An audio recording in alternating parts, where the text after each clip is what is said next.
hanging question that you left. To all the officers and members of the European Chamber of Commerce in the Philippines, their president, Michael Rayberg, Henry Schumacher, the vice president and general manager, our other esteemed guests and friends of the Philippine business sector, a pleasant good afternoon to you all. Magandang hapon po sa inyo lahat. I'd like to thank you first of all for this kind invitation by the European Chamber of Commerce to be with you in this membership meeting this afternoon. It is an honor and I think an extremely useful exercise to be with you, who are our partners and facilitators from the European business community, and of course those of you who are representing the Philippine business sector. It is opportune that our respective schedules have permitted this meeting of ours to happen, considering that the past weeks I have spent more time outside of Manila than I have inside. In my work, not only the Senate Committee on Local Government, but also in the Senate Committee on Public Works and Infrastructure. But just very quickly, allow me then to begin and impart to you some of the legislative updates on certain matters under my watch and some comments on the topics for this afternoon. Let's begin with what has already been raised, the subject of the PPP. About the PPP, the public-private partnerships. The Senate Committee on Public Works, which I chair, is presently hearing proposals to institutionalize the public-private partnerships in the Philippines. The concept of PPP in the Philippines is not new.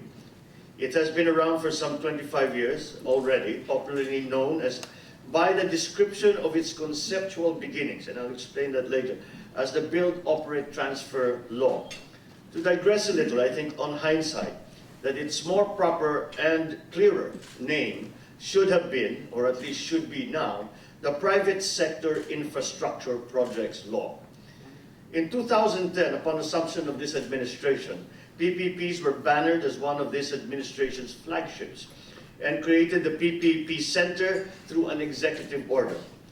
The present proposal before us now in Congress, through a bill that I filed, is for the PPP Center to be formally created by virtue of a congressional act for more permanence and stability in the bureaucracy and to avoid possibility of obsolescence and its non-observance by subsequent administrations.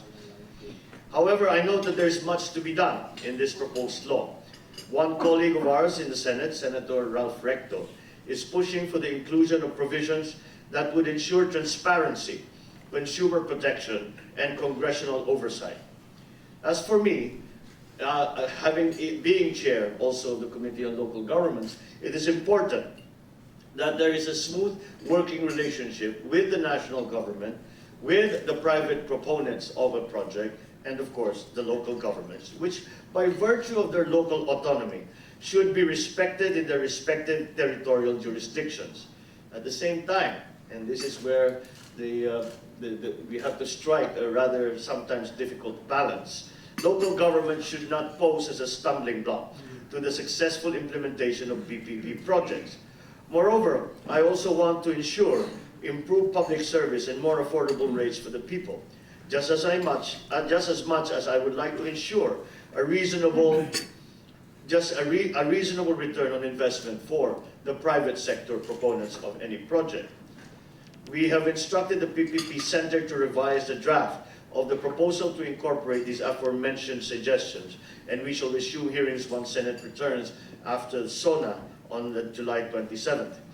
Indeed, with the formal institutionalization of PPPs through congressional acts, PPPs can be a concrete and genuine accomplishment with strict and professional monitoring by an independent body, and not just, which is the rather derogatory term that has been used since it was a rather slow start of the PPPs, and it was just said to mean PowerPoint presentations and not more.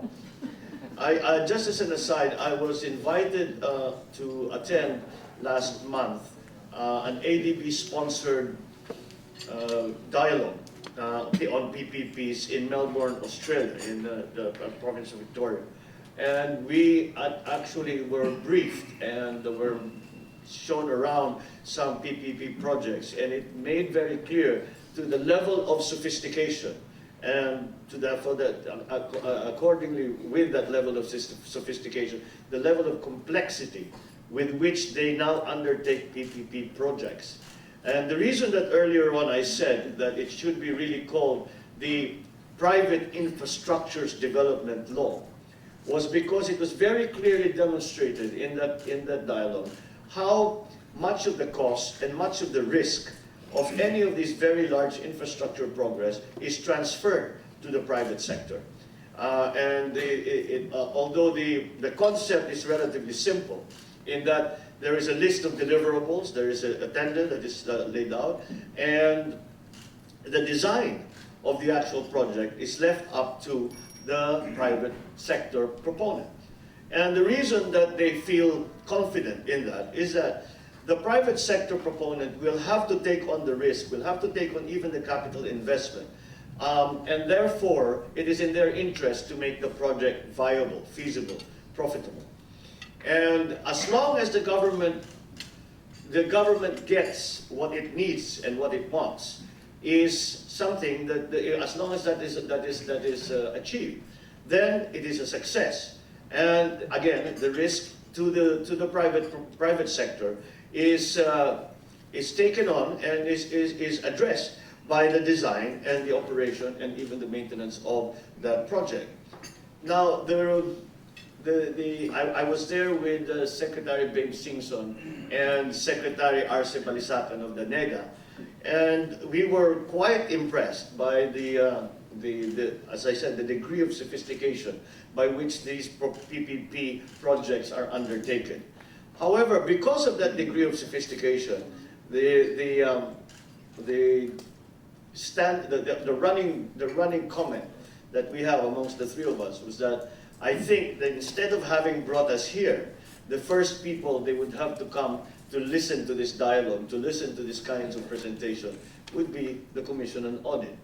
And why did we say that? We say that because the PPPs are already validated and assessed, not merely on quantitative terms, where COA is only saying the cheapest, the cheapest, the cheapest, but on even qualitative terms. To give us an example, one of their best examples of a successful PPP program was a children's hospital in Melbourne. And the consideration for the children, if you walked into the children's hospital, it did not look like a hospital. Number one, there was a big aquarium. There was a meerkat playground. There were playgrounds all over. There were all kinds of because it's for the children. And the one thing that they were very, very proud about was that as we walked through the halls of that hospital, we did not at any point see a child patient. And they separated immediately the administrative side and the medical side of the hospital. Furthermore, those that were giving us the tour continuously mentioned to us and kept pointing out to us as a point of pride is that you never heard at any point in the 2 hours that we were there, you never heard at any point a child crying. And this was something that they considered. I said, why was it so important to you? Why is this such a point of pride for you? And they said, because before we made the tender offer, we spent 2 years surveying doctors, nurses, parents,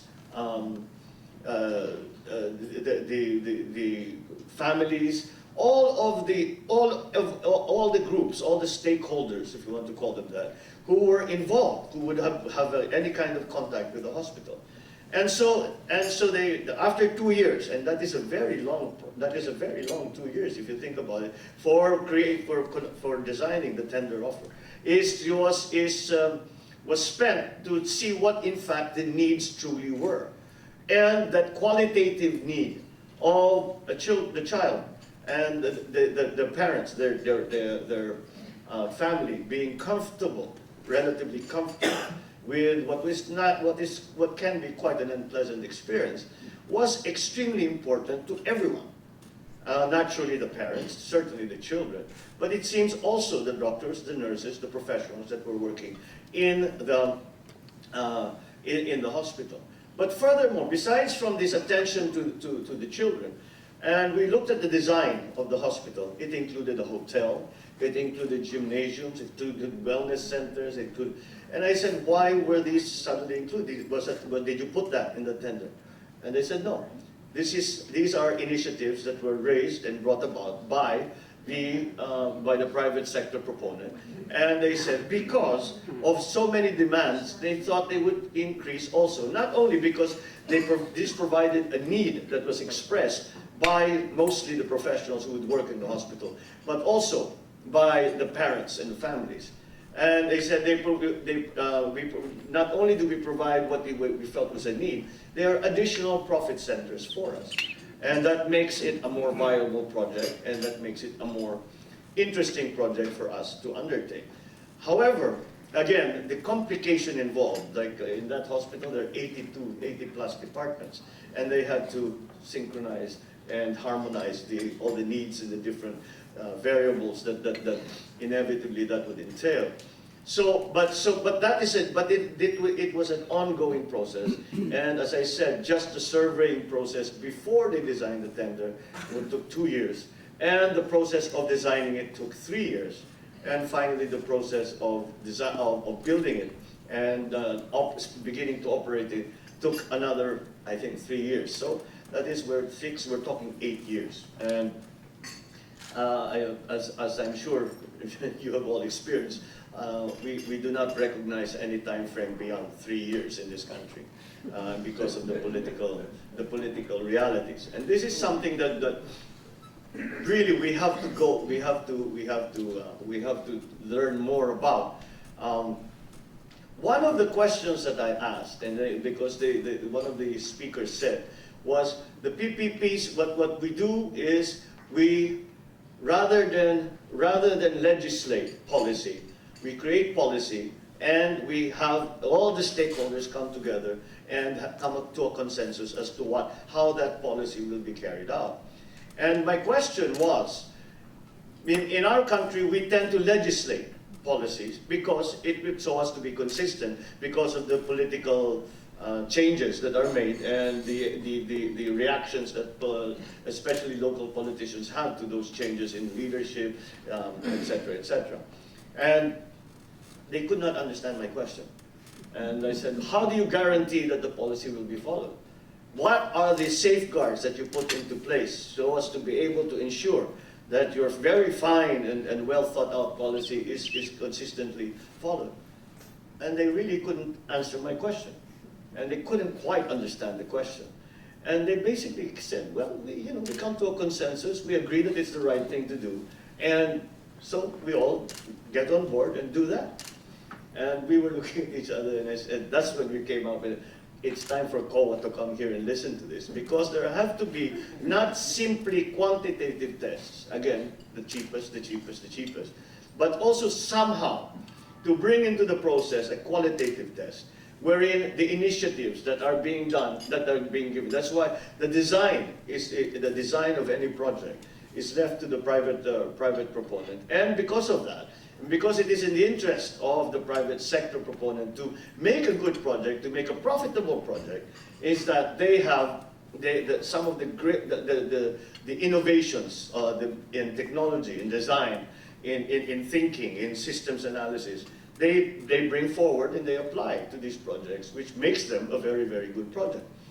And so this is something that we, again, and the conclusion that we arrived at, the two secretaries and myself, was that there is great credibility already in the PPP process, and people trust it. And you do not get questions every time somebody loses a contract, they file a case, and the TRO comes on, and the whole thing is taken apart, and political forces begin to come into play. It is a pipe dream in many ways for the Philippines because we are not anywhere near as developed as that, but we have to take the first steps towards that. And it was a little frustrating to see. It has gotten to the point where we went to a company called Transurban, which is a company which business is to operate tollways, to operate the highways and not freeways, tollways. And it has gotten to the point where they, in their unsolicited bids, what they do is they arrange for the construction of the tollways, and they take on the risk of contracting out a large project on tollways, not for them to construct the tollways. It's outsourced in a way to a construction company. They bid it out to a construction company. They pay for it, but only so that they can operate it in the long run. But their contracts for operation are in 20 years, 25 years, 30 years, as a minimum. And so this kind of long-term thinking is something that we have yet to develop in this country. And that's why I say that there is a long way to go. But I think if we can do large, maybe have a beginning of large infrastructure projects, for example, that we can show to be successful, that we can show can innovate, and a new way, basically a new way of doing things, then maybe we can begin to incorporate into our assessment, into our value judgments for a project, a certain element, maybe not quite as sophisticated as we saw in Melbourne and in Victoria, but perhaps an element of that qualitative assessment, and not a simple dollar number or bottom line number, wherein everyone is a little afraid if you did not get the cheapest contractor, but you got the best contractor. But if it was not the cheapest, then COA would come along and say, you have entered into a contract that is not advantageous, that is disadvantageous to government and cause all kinds of troubles and questions to be asked. That is, again, a level of sophistication that has taken Australia many years to develop, and I hope that we can get started at least on that basis. There is a tendency in this past few years to look on PPPs as fundraising for the government. That is why everything is so front-loaded, where we have now the situation where essentially the contract with the highest subsidy offered to the government wins the bid, and that may be one element, but it goes right against this very important aspect of true PPP, which is a very long-term, very forward-thinking kind of assessment, kind of judgment.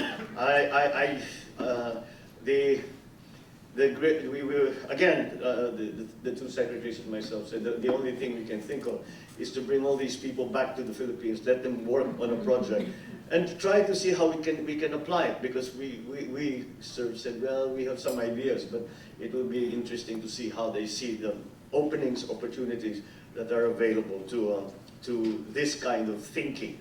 What we're trying to do is not so much to endorse any particular project, but more this kind of examination as to how to assess a project.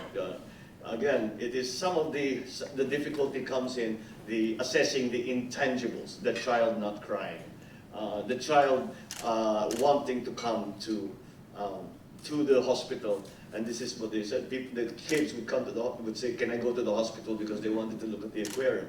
They wanted to play in the playground.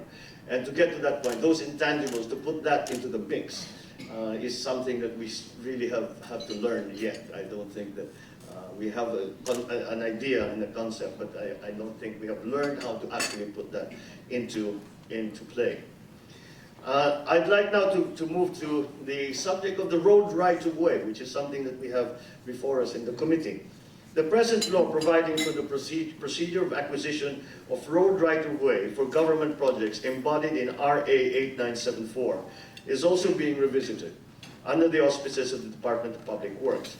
The main improvement sought to be instituted in the proposed law is a faster and a smoother system of acquisition of and compensation for right-of-way easements in order to facilitate and hasten, in a mutually beneficial and just manner, the process of implementing government projects that tread on private property and, for that matter, local property. The Senate committee is about to wrap up the technical working group.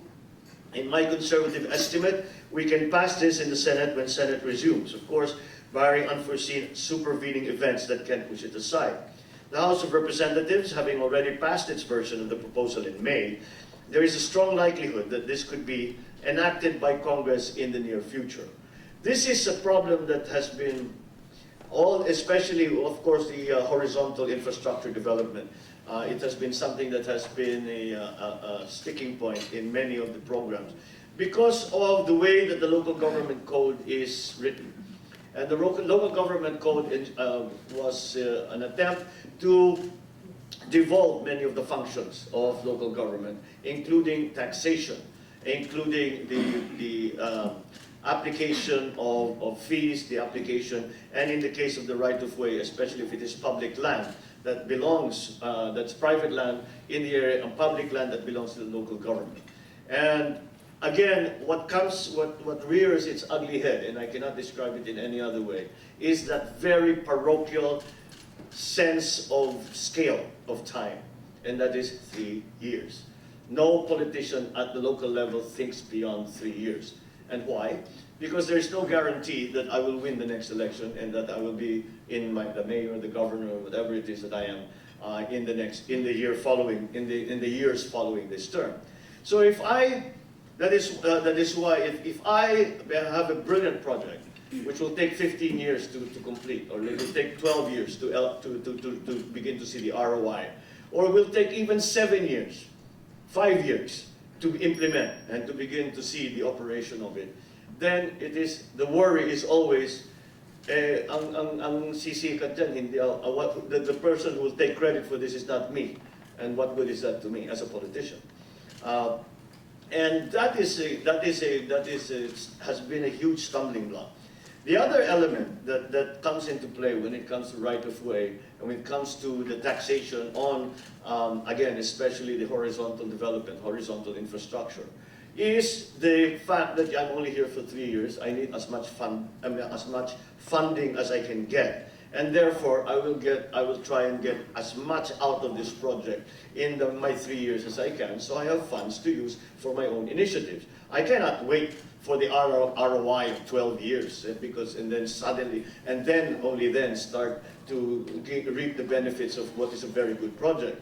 But I need the money now. This has unfortunately been reflected in the attitude of the national government, where what I had spoken of earlier, where some of these projects are seen as an important source of fundraising for the government's funding to use, which is a wonder to me because we are still underspent by 400 billion for last year. So again, that disconnect to me is something of a mystery. On the restrictions on foreign construction firms, the implementation of restrictions on the operation of foreign construction firms, allow me to thank the Chamber for bringing this up. For this is certainly an issue that involves national policy, which Congress is responsible for laying down. It is also interesting, since the applicable law, Republic Act number 4566, does not seem to set any foreign equity limits in the construction business in the Philippines. In fact, I was informed of a 2009 opinion of the Securities and Exchange Commission to the effect that a 100% foreign construction firm, without being the project proponent, can in fact undertake the construction stage of an infrastructure development project, subject to the minimum paid-up capital requirements. In any case, I hope to coordinate with you further on this matter, on all the affected stakeholders on this matter. I can initiate and will initiate an inquiry in aid of legislation so we can revisit the intention and wisdom of the contractor's licensure law, which, by the way, just celebrated its 50th birthday last week, which is a little too long for us to leave alone without revisiting and amending it to adjust to current situation and current conditions. We must also study the policy implications of these restrictions set by the Philippine Contractors Accreditation Board.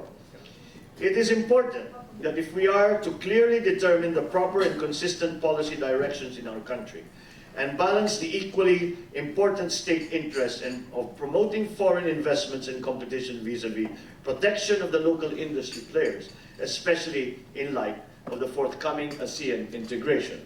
Again, the ASEAN integration, though it has been assessed, though we are technically the most compliant of the ASEAN members thus far, we are still the least prepared, because we have complied with the technical requirements, but we have not made preparations on a structural level. And I see, when I go around the country and talk about the ASEAN integration, I see most of the initiatives, really, the initiatives to support, or not to support, but to prepare. To support, that would be quite a contrary to what exactly we're trying to do. To prepare the different sectors, especially with the greatest concern on the agricultural sector in the localities. Some of the best initiatives I've seen to prepare our farmers has been in the local government level. It is unfortunate that we have not seen any large moves on the national government level so as to be able to say that we are strengthening our competitive position when it comes to Asian markets, especially when it comes to agricultural products. I think this is reflected also because we have to talk of agriculture first when we talk about ASEAN integration, simply because that is still the largest part, that still is the basic part of our economy. And in many areas, it is the largest part of the economy. In my province, by the way, we can assess that 60 to 70% of the population still derive, at least directly or indirectly, their income from the agricultural sector. So this lack of preparation is reflected in the fact that despite the promises of government, we have yet to achieve anything approaching self-sufficiency, never mind rice and corn, but in all the other products that we had been quite strong in before. So it is, again, something that is in